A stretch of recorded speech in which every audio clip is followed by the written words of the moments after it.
साथी MNT news network के इस विशेष अंक में आपका स्वागत है। न्यूज और views, MNT news and views, ये हम एक कार्यक्रम शुरू कर रहे हैं। इसके साथ आपको हम बता दें कि कुछ सवाल हमारे सामने उभर कर आए हैं। सवाल इसको बताएंगे कि क्या पब्लिक सेक्टर अर्थात सरकारी क्षेत्र कमजोर हुआ है।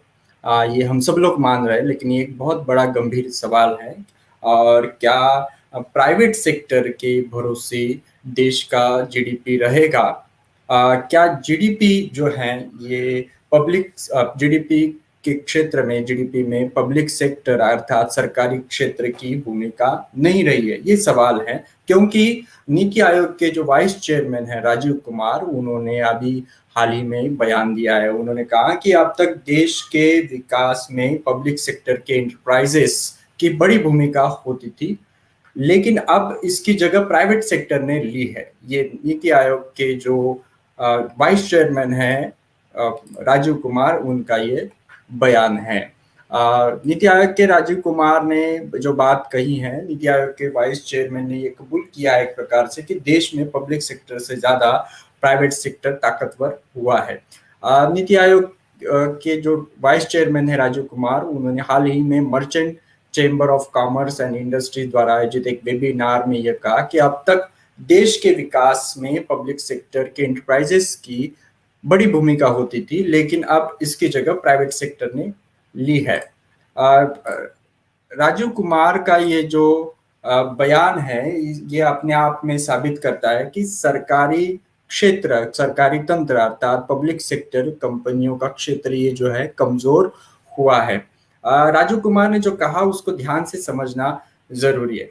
कुमार ने कहा है कि देश की जीडीपी ग्रोथ में पब्लिक सेक्टर की महत्वपूर्ण भूमिका रहती थी, अब उनकी भूमिका खत्म हो गई है, अर्थात पब्लिक सेक्टर की भूमिका खत्म हुई है, ऐसा राजीव कुमार का कहना है। कुमार के अनुसार कि यह जगह प्राइवेट सेक्टर ने ली है। भारत सरकार की जो नीति आयोग है, जो पहले इसको हम योजना आयोग के माध्यम से जानते थे, प्लानिंग कमीशन के माध्यम से जानते, अब ये बंद होकर के नीति आयोग बना है। इस नीति आयोग के वाइस चेयरमैन का अगर ये कथन है और इसका अगर हम विश्लेषण करें, तो प्राइवेट सेक्टर अब देश की जीडीपी के ग्रोथ का आधार होगा। उसकी स्टीयरिंग, उसकी जो ड्राइविंग है, वो प्राइवेट सेक्टर के हाथों में गई है, ऐसा करेंगे।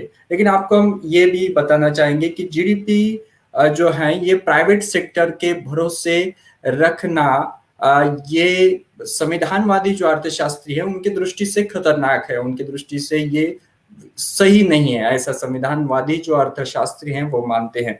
अगर संविधानवादी अर्थशास्त्रियों की हम अगर माने, तो पब्लिक सेक्टर इंटरप्राइजेस जो है ये एम्प्लॉयमेंट जनरेशन के साथ साथ इंफ्रास्ट्रक्चर और बहुत सारी बातों के लिए बहुत महत्वपूर्ण भूमिका निभाते हैं। नीति आयोग के जो वाइस चेयरमैन है राजीव कुमार, इसके वक्तव्य पर संवैधानिक आर्थिक व्यवस्था का क्या दृष्टिकोण है, इस पर राय रखने के लिए हमारे साथ शिवाजी विश्वविद्यालय के अर्थशास्त्र के प्रोफेसर डॉक्टर पीएस कामले हमारे साथ हैं। उनसे हम जानेंगे कि क्या ये प्राइवेट सेक्टर जो है इसके भरोसे क्या जीडीपी को रखा जा सकता है, और जीडीपी की थ्योरी जो है ये क्या है, कितनी महत्वपूर्ण है, इसके बारे में भी जानेंगे संक्षिप्त में। जी जी, बहुत बहुत स्वागत है प्रोफेसर डॉक्टर पीएस कामले सर। ये जो अभी राजीव कुमार इनका एक बयान आया है सर, जिसके बारे में हम सभी लोग उसके बारे में सोच रहे हैं, ये जो जीडीपी जी बात कर रहे हैं, देश के विकास में जीडीपी को हमेशा बोला जाता है, उसके बारे में भी हम आपसे जानना चाहेंगे कि कितनी रिलायबल है जीडीपी की थ्योरी, किसको कैसे समझना चाहिए। दूसरा हम आपसे ये भी जानना चाहेंगे सर कि ये जो जीडीपी का जो ग्रोथ है या जीडीपी का जो उसका नियंत्रण है, क्या प्राइवेट सेक्टर के भरोसे हम उसको छोड़ सकते हैं क्या, और क्या प्राइवेट सेक्टर देश के विकास को क्या जस्टिस दे सकता है, क्या जीडीपी की ग्रोथ को क्या जस्टिस दे सकता है? ये तीन बड़े सवाल हमारे सामने आए हुए हैं, तो आपसे हम इसके बारे में जानना चाहेंगे। जी प्रदीप, मैं पहले तो एमएनटी न्यूज नेटवर्क को बहुत धन्यवाद देता हूँ, क्योंकि एक महत्वपूर्ण विषय पर चर्चा शुरू हो रही है, चल रही है। पहले तो भारत की अर्थव्यवस्था ये सम्मिश्र अर्थव्यवस्था, मिक्स्ड इकोनॉमी है, और कॉन्स्टिट्यूशन संविधान में उसकी प्रोविजन की है कि प्राइवेट सेक्टर का क्या रोल होगा, पब्लिक सेक्टर क्या रोल होगा। और उससे भी, संविधान से भी पहले 1947 ने डॉक्टर बाबा साहब अम्बेडकर ने स्टेट्स और माइनॉरिटीज के ग्रंथ में इंडिपेंडेंट भारत के लिए कौन सी विकास नीति चाहिए, कौन सी प्रकार की अर्थव्यवस्था भारत में होनी चाहिए, उसका बहुत कॉम्प्रिहेंसिव और इनडेप्थ एनालिसिस किया है।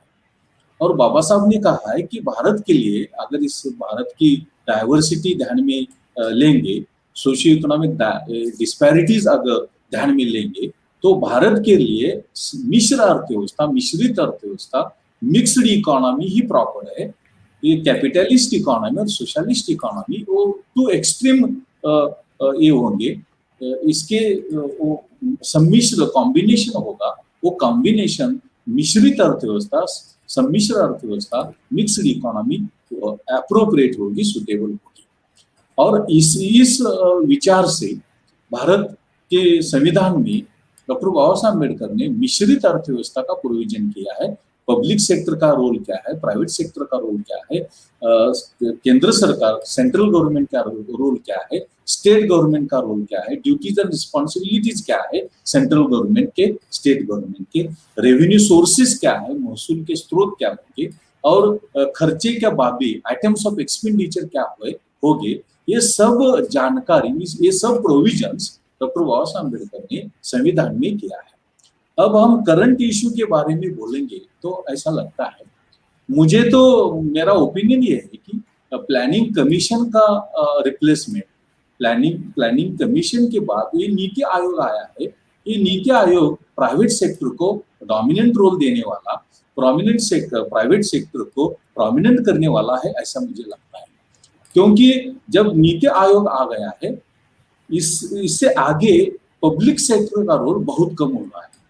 और मुझे तो ऐसा लगता है कि नीति आयोग इस्टेब्लिश करने में ही प्राइवेट सेक्टर का रोल डोमिनेंट करना और पब्लिक सेक्टर का रोल मार्जिनलाइज करना ऐसा इंटेंशन होगा, इसका हेतु होगा, ऐसा मुझे लगता है।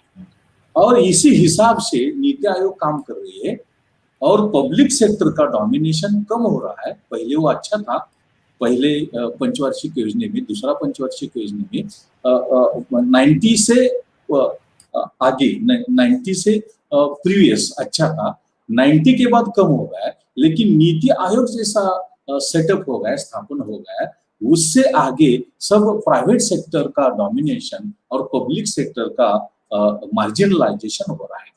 अगर जीडीपी की बात हम करेंगे, ये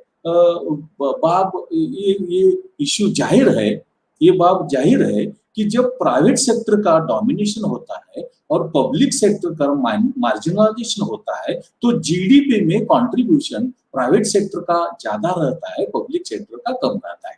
अगर कुछ स्टैटिस्टिकल फिगर हम देने का प्रयास करेंगे तो ऐसा लगता है कि प्राइवेट सेक्टर का पहले शेयर जीडीपी में 60% था, अब 80% तक बढ़ गया। और उसका रीजन भी है, रीजन है कि पब्लिक सेक्टर को बहुत मार्जिनलाइज कर दिया है। अगर दिस मोमेंट में अगर देखेंगे तो पब्लिक सेक्टर में सेपरेट ऐसा एक भी इंडस्ट्री, एक भी एंटरप्राइज नहीं, सब प्राइवेटाइजेशन, सब डिसइन्वेस्टमेंट हो रहा है।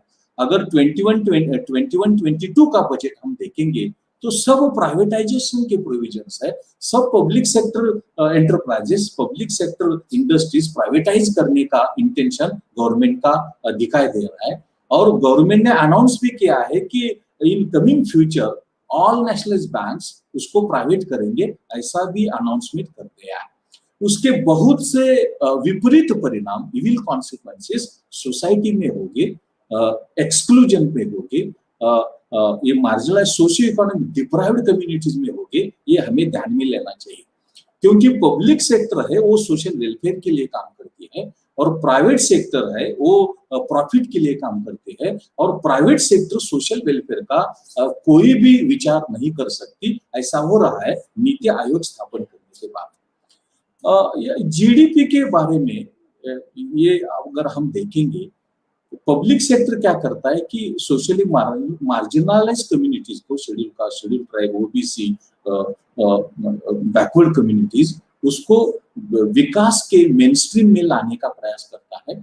और जो कुछ विकास के बेनिफिट्स है, जो कुछ लाभ है, प्रूफ्स है, वो डिस्ट्रीब्यूट करने का प्रयास पब्लिक सेक्टर के माध्यम से वो सोसाइटी में होता है, और उसको हम सोशल इंक्लूसिव ग्रोथ और डेवलपमेंट बोलते हैं। और वो सोशल वेलफेयर के लिए बहुत कंडीसिव होते हैं, बहुत फेवरेबल होते हैं।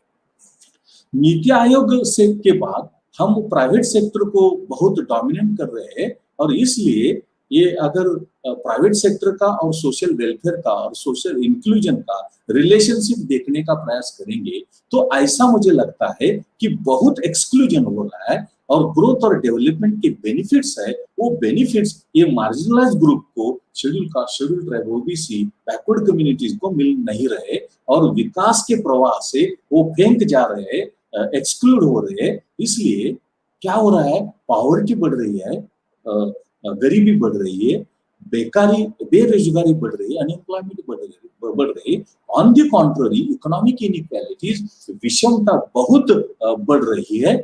और वर्ल्ड में जो बिलियनियर्स की लिस्ट आती है, ये बिलियनियर्स की लिस्ट में ये बिलियनियर, इंडियन बिलियनियर्स की नंबर बहुत बढ़ रही, ये दिखाई दे रहा है। ऑक्सफैम ने रिपोर्ट दिया है कोरोना पैंडेमिक से पहले भी और उसके बाद भी, और वो ऑक्सफैम का रिपोर्ट बोलता है पहले भी 1% हाउसहोल्ड्स के हैंड्स में 73% शेयर इनकम वेल्थ एक्सपेंडिचर का था, और कोरोना पैंडेमिक के बाद भी वो शेयर बढ़ रहा है। अगर जीडीपी की रिलायबिलिटी हम देखेंगे, जीडीपी एक रफ एस्टीमेट है इकोनॉमिक ग्रोथ का, वो डेवलपमेंट का पैरामीटर नहीं है, डेवलपमेंट का इंडिकेटर नहीं है, और उसकी रिलायबिलिटी भी कम है।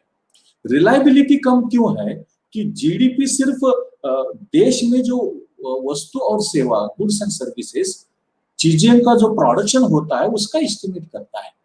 लेकिन क्या प्रोडक्शन हो गया है, क्या इनकम जनरेट हो गया है, क्या जीडीपी जनरेट हो गया है, वो किसको गया, उसका सोशली मार्जिनलाइज्ड ग्रुप का शेयर क्या है, पुअर स्ट्रेटा का शेयर क्या है, उसमें वो जीडीपी नहीं बोलता। अगर जीडीपी का पर कैपिटा भी ध्यान में लेंगे तो भी किसका पर कैपिटा एक्चुअल ज्यादा है और किसका पर कैपिटा ज्यादा नहीं है, उसके बारे में वो नहीं बोलता। तो मुझे ऐसा लगता है जीडीपी ये ग्रोथ का इंडिकेटर है और रफ एस्टिमेटर है, वो प्रॉपर एस्टिमेटर नहीं, उसमें रिविजन्स होनी चाहिए, मॉडिफिकेशन होनी चाहिए। क्या मॉडिफिकेशंस होनी चाहिए, ये जीडीपी में सोशली मार्जिनलाइज्ड ग्रुप का शेयर क्या होना चाहिए, इसका एस्टिमेट करना चाहिए। तो उसमें रिफ्लेक्ट होगा, तो वो इंडिकेट करेगा जो कुछ ग्रोथ हो गया है, जो कुछ प्रोडक्शन हो गया है, वो प्रोडक्शन सभी की ओर डिस्ट्रीब्यूट हो रहा है, सब स्ट्रेटा को, सोसाइटी के स्ट्रेटा को स्ट्रेटा में डिस्ट्रीब्यूट हो रहा है, ऐसा इंडिकेट होगा, ऐसा प्रूव होगा। लेकिन जीडीपी और पर कैपिटा जीडीपी ऐसा कुछ रिफ्लेक्ट नहीं करता, ऐसा कुछ वो नहीं कर सकता, कुछ इंडिकेट नहीं कर सकता। इसलिए जीडीपी में रिविजन्स करना चाहिए, मॉडिफिकेशंस करना चाहिए। जीडीपी में का जो शेयर है, वो शेयर क्या है, शेड्यूल कास्ट क्या है, ट्राइब क्या है, ओबीसी का क्या है, वो उसमें डिस्ट्रीब्यूट करना चाहिए, और वो रियलिस्टिक रिफ्लेक्शन होगा ग्रोथ या डेवलपमेंट का। इसलिए मुझे ऐसा लगता है कि GDP inclusive growth, inclusive development का वो इंडिकेटर नहीं है, वो रिलायबल नहीं है। उसमें एक्चुअली ये जो डिप्राइव्ड कम्युनिटीज है, schedule caste, schedule tribe, OBC, backward communities, उनको क्या मिल रहा है, उनका शेयर क्या है, उनके ये ग्रोथ के फ्रूट्स क्या मिल रहे हैं, इसमें ध्यान देना चाहिए। अगर हम प्राइवेट सेक्टर, पब्लिक सेक्टर की बात करेंगे, तो मुझे ऐसा लगता है कि private sector is always motivated by profit motive, it is always motivated by profit motive. और भारत एक मिश्रित अर्थव्यवस्था है, मिक्स्ड इकोनॉमी है, हम प्राइवेट सेक्टर को डोमिनेट कर नहीं सकते। Public sector, private sector hand to hand काम करना चाहिए, वर्क करना चाहिए, क्योंकि पब्लिक सेक्टर सोशल वेलफेयर का ख्याल रखती है, ये डिप्राइव्ड कम्युनिटीज के वेलफेयर का ख्याल रखती है। Schedule caste, schedule tribe, OBC, backward minority, backward communities के वेलफेयर का ख्याल रखती है, उसको हम समावेशक विकास, इंक्लूसिव डेवलपमेंट ऐसा बोलता है। हमें समावेशक वृद्धि चाहिए, इंक्लूसिव ग्रोथ चाहिए, ओनली ग्रोथ नहीं चाहिए।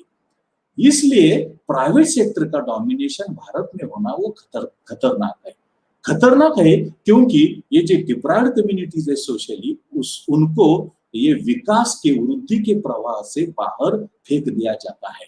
इसलिए हमें क्या करना चाहिए, प्राइवेट सेक्टर का डोमिनेशन नहीं होना चाहिए, प्राइवेट और पब्लिक सेक्टर 50-50% काम करना चाहिए। ये बात सच है कि सब पब्लिक सेक्टर को हम नहीं दे सकते, लेकिन 50% तो दे सकते हैं। अगर 50% दे देंगे तो ऐसा मुझे लगता है कि 50% तो वेलफेयर के लिए कुछ प्रोविजंस होगी।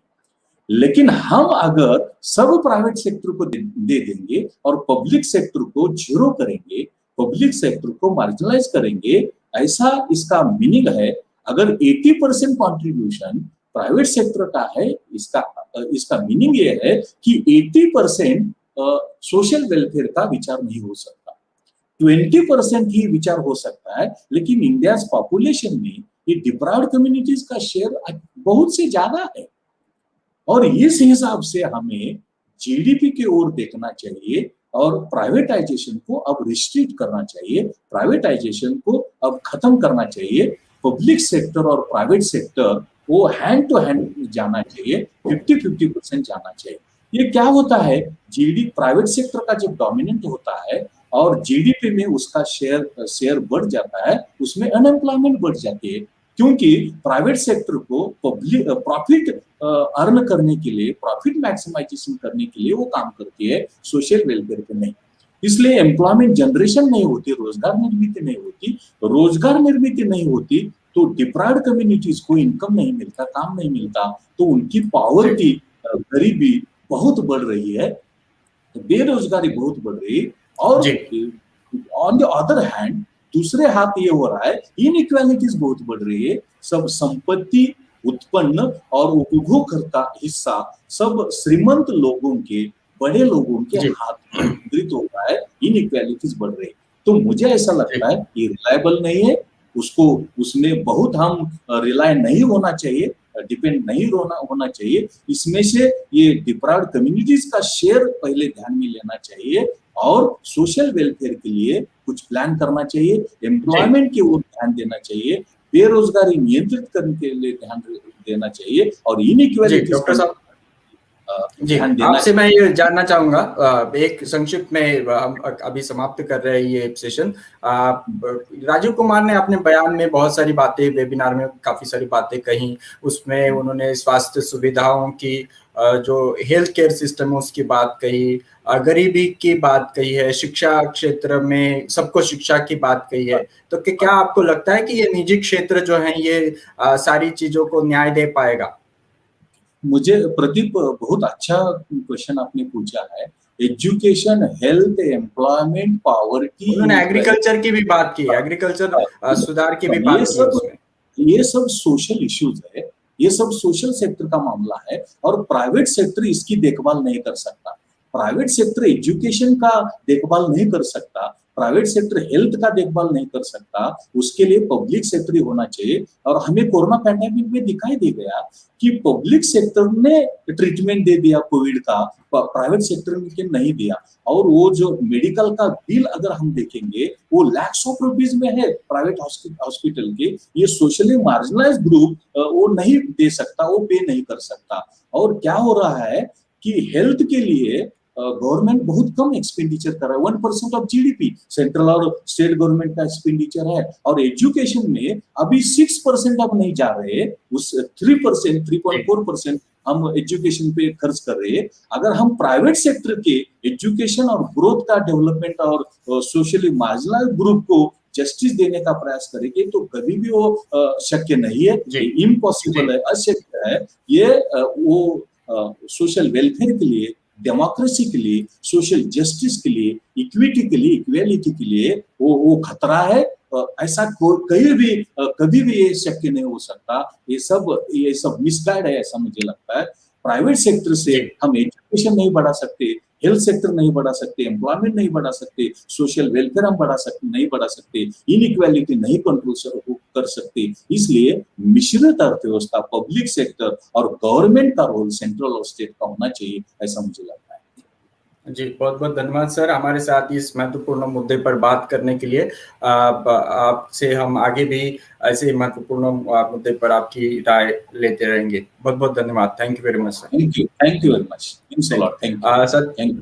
जी, साथियों, एमएनटी न्यूज़ एंड व्यूज़ का ये जो अभी अंक में आपने देखा कि नीति आयोग के जो वाइस चेयरमैन है राजीव कुमार, उनका एक वेबिनार में उन्होंने बोला कि अब तक देश के विकास में पब्लिक सेक्टर एंटरप्राइजेस की बड़ी भूमिका होती थी, लेकिन अब इसकी जगह प्राइवेट सेक्टर ने ले ली है, ऐसा उन्होंने कहा। तो उससे बहुत सारे सवाल जो हैं सामने आए। एक तो पहला, पब्लिक सेक्टर, सरकारी क्षेत्र जो है वो कमज़ोर हुआ है। हम सभी मान रहे हैं कि वो कमज़ोर हुआ है।